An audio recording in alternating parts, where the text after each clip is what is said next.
आज हम बात करेंगे भारतीय कृषि की जो समस्याएं हैं, भारतीय कृषि के बारे में कौन कौन सी समस्याएं उत्पन्न हो रही हैं, उन समस्याओं के बारे में हम बात करेंगे, ठीक है।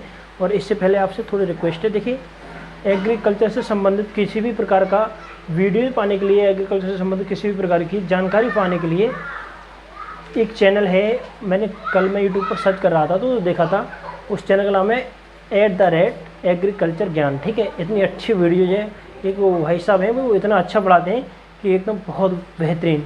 अगर एग्रीकल्चर से संबंधित आपको किसी भी प्रकार की वीडियोज की आवश्यकता पड़े ना, तो सर्च कर लें यूट्यूब में जाकर @एग्रीकल्चर ज्ञान, ठीक है।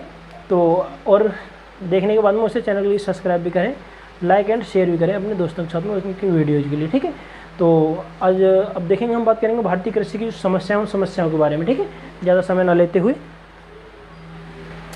भारतीय कृषि की समस्याएं,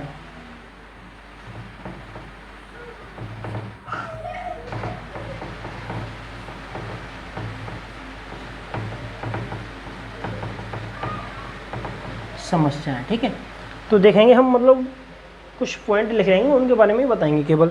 तो सबसे पहले हमारा पॉइंट होगा नंबर 1 है, 1 नंबर पर बात करेंगे। ज़्यादा जो बड़ी वीडियो है इससे पहले मैं अपलोड कर चुका हूँ, और छोटी वीडियो है ये बताएंगे केवल। तो देखेंगे नंबर 1 है कृषि जोतों का उपविभाजन तथा अपखंडन।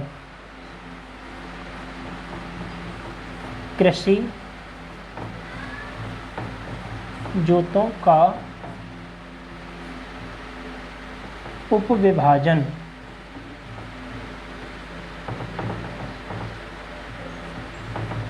तथा अपखंडन।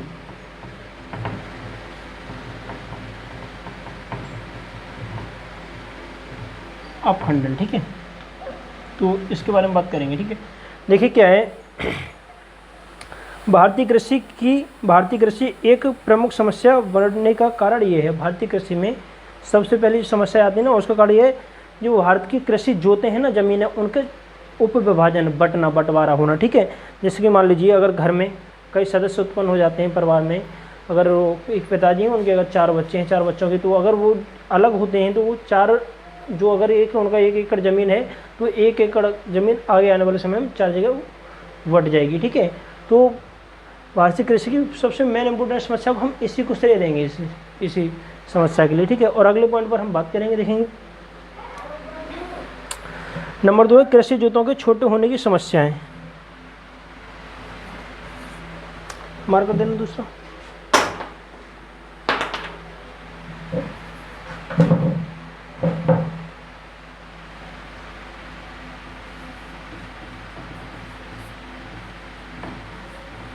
कृषि जोतों का छोटा होना।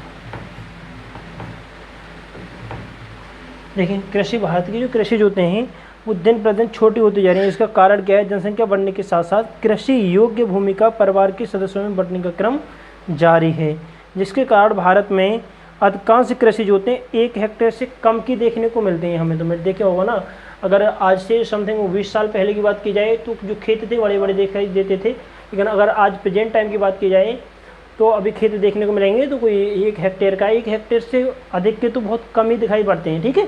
और आगे देखते हैं, कृषि जोतों के छोटे होने का कारण लागत अधिक आती है। अगर कृषि जोतें हैं छोटी हो रही हैं तो उनमें क्या लागत अधिक आएगी। इस कैसे आएगी?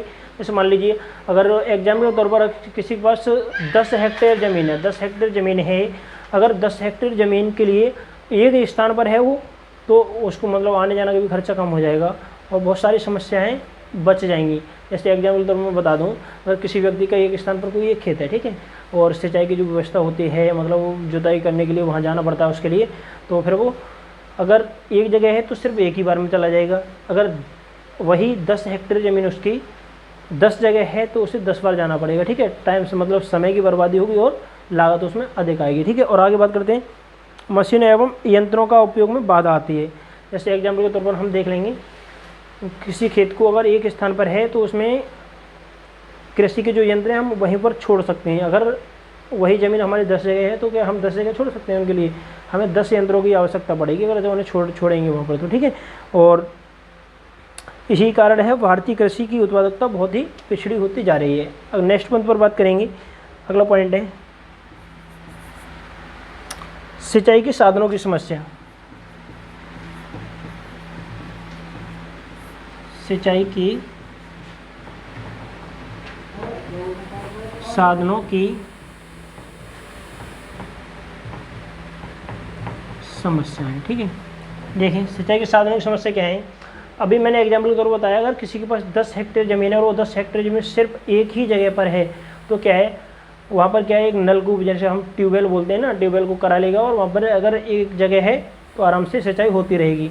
और लेकिन अगर उसकी वही 10 हेक्टेयर ज़मीन 10 जगह है तो उसका क्या है, अगर उसे 10 जगह ही ट्यूबवेल कराने पड़ेंगे और सिंचाई तभी हो पाएगी। लेकिन बताया ही जाता है कि भारतीय जो कृषि है, भारतीय कृषि केवल 40%, कितने परसेंटेज, 40% भारतीय कृषि की ही हम सिंचाई कर पाते हैं। बाकी की जो 60% है कृषि है वो केवल मानसून पर आधारित रहती है, वर्षा पर निर्भर रहती है, और इसीलिए उसमें फसल अच्छी तरह से हो नहीं पाती। ये भी भारतीय कृषि का पिछड़े होने का बहुत मेन इम्पोर्टेंट कारण माना जाता है। जैसे एग्जाम्पल के तौर पे भारतीय कृषि के लिए मतलब मानसून का जुआ कहा जाता है, और मानसून के ऊपर निर्भर रहती है, तो क्या मानसून कभी जल्दी भी आ जाता है और कभी लेट भी हो जाता है। इसलिए भारतीय कृषि दिन प्रतिदिन पिछड़ती जा रही है। तो मैंने मतलब कुछ 2-3 समस्याएं थी, मतलब मैंने यहाँ उनका डिस्कस कर दिया है, और आगे मिलते हैं नेक्स्ट वीडियो में। तब तक के लिए धन्यवाद।